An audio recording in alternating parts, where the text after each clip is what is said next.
അനധികൃത സ്വത്ത് സമ്പാദനത്തിൽ DGP MR Ajith Kumar ആരോപണ വിമുക്തനായി. PV അൻവർ MLA ഉന്നയിച്ച ആരോപണങ്ങളിൽ കഴമ്പില്ലെന്ന് വിജിലൻസ് അറിയിക്കുന്നു. 2 ആഴ്ചയ്ക്കകം വിജിലൻസ് റിപ്പോർട്ട് സർക്കാരിന് സമർപ്പിക്കും. ഷെഫീദ് റാവുത്തർ തിരുവനന്തപുരത്ത് നിന്ന് തത്സമയം ചേരുകയാണ്. Shefeed, good morning. യഥാർത്ഥത്തിൽ PV അൻവർ MLA ഒരുപാട് ആരോപണങ്ങൾ ഉന്നയിച്ചിരുന്നു. അദ്ദേഹം അനധികൃതമായി സ്വത്ത് സമ്പാദിച്ചു. എന്നാൽ അതിലൊന്നും യാതൊരു കഴമ്പുമില്ല എന്ന് വിജിലൻസിൻ്റെ അന്വേഷണത്തിൽ വ്യക്തമായി. അദ്ദേഹം ഭൂമി വാങ്ങിച്ചതിലൊന്നും ഒരു അഴിമതിയും നടന്നിട്ടില്ല എന്നതിൽ വിജിലൻസിൻ്റെ ക്ലീൻ ചിറ്റാണ് MR അജിത് കുമാറിന് ലഭിച്ചിരിക്കുന്നത്.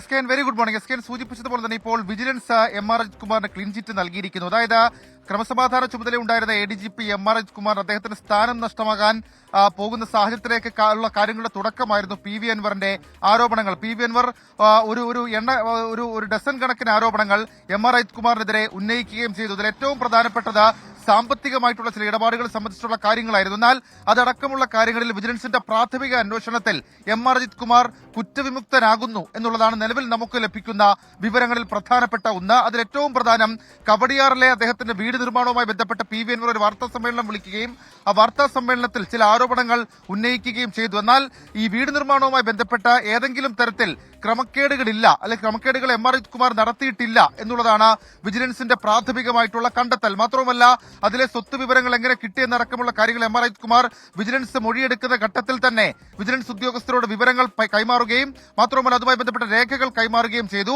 ആ രേഖകൾ അടക്കമുള്ള കാര്യങ്ങൾ പരിശോധിച്ചുകൊണ്ടാണ് കവടിയാറിലെ വീട് നിർമ്മാണവുമായി ബന്ധപ്പെട്ട അനധികൃതമായ ഇടപാടുകളില്ല, MR അജിത് കുമാറിന് അക്കാര്യത്തിൽ ക്രമവിരുദ്ധമായി ഒന്നും ചെയ്തിട്ടില്ല എന്നുള്ള കാര്യം വിജിലൻസ് ഇപ്പോൾ ഉറപ്പിക്കുന്നത്. രണ്ടാമത്തെ കാര്യം, ഈ സ്വർണ്ണക്കടത്ത് സംഘങ്ങളുമായി ബന്ധമുണ്ടെന്നും അതുവഴി പണം സമ്പാദിച്ചു എന്നുള്ളതുമാണ്. എന്നാൽ വിജിലൻസ് അന്വേഷണത്തിൽ ഏതെങ്കിലും തരത്തിൽ ADGP MR അജിത് കുമാർ അങ്ങനെ സ്വർണ്ണക്കടത്ത് സംഘങ്ങളുമായി ബന്ധം പുലർത്തുകയോ ആ രീതിയിൽ പണം ഉണ്ടാക്കുകയോ ചെയ്തിട്ടില്ല എന്നുള്ള കാര്യം കണ്ടെത്തിയിട്ടുണ്ട്. അങ്ങനെ വിജിലൻസിന്റെ മുൻപിലേക്ക് വന്ന അനധികൃത സ്വത്ത് സമ്പാദനവുമായി ബന്ധപ്പെട്ട MR അജിത് കുമാറിനെതിരെ ഉയർന്നു വന്നിട്ടുള്ള ആരോപണങ്ങളിലൊന്നും കഴമ്പില്ല എന്നുള്ള കാര്യം ഇപ്പോൾ വിജിലൻസ് കണ്ടെത്തിയിട്ടുണ്ട്. ഇത് 2 ആഴ്ചയ്ക്കുള്ളിൽ റിപ്പോർട്ടായി സംസ്ഥാന പോലീസ് മേധാവിക്ക് സമർപ്പിക്കും. നിലവിൽ നമ്മൾ മനസ്സിലാക്കുന്നതനുസരിച്ച് അദ്ദേഹത്തിന് DGP സ്ഥാനക്കയറ്റം കിട്ടിയതടക്കമുള്ള കാര്യങ്ങൾ, അല്ലെങ്കിൽ അത് കൊടുത്തതടക്കമുള്ള കാര്യങ്ങളിൽ സർക്കാർ ഈ വിഷയങ്ങൾ കൂടി പരിഗണിച്ചു.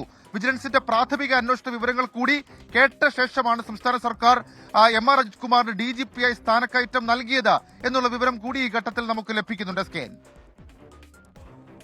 Thank you. ഷെഫീദ് റാവുത്തറാണ് വിവരങ്ങൾ നൽകിയത്.